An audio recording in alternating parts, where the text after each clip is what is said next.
Hi everyone! Today we are going to show you how to prepare Thanksgiving Bento with roasted turkey breast and the side dishes with a Japanese twist. All of the recipes and ingredients are on our website and linked from this video. The holiday season will be a lot different this year due to the COVID-19 pandemic. While we know we have an urge to get together with family and friends, it's better to alter a little this year for the safety of everyone. Having a meal packed individually is a lot safer than sharing food from big plates at the table. You can also deliver the prepared meal to family members who can't get together. 3-compartment meal prep containers like this are so convenient and you can find them everywhere these days.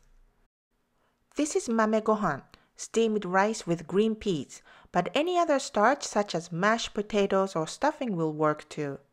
For the other side, we add daigakuimo, the Japanese candied sweet potato. It's so sweet and hearty, everyone will love it for sure.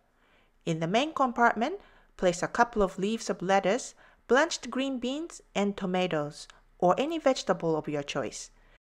Finally, add the sliced roast turkey breast with cranberry soy glaze. Sweet and salty cranberry soy glaze similar to teriyaki sauce goes very well with the moist turkey breast. Close the lid until you are ready to eat. We sincerely hope all of you will be safe and eat well this Thanksgiving, and we thank you so much for watching and supporting our channel. Happy Thanksgiving!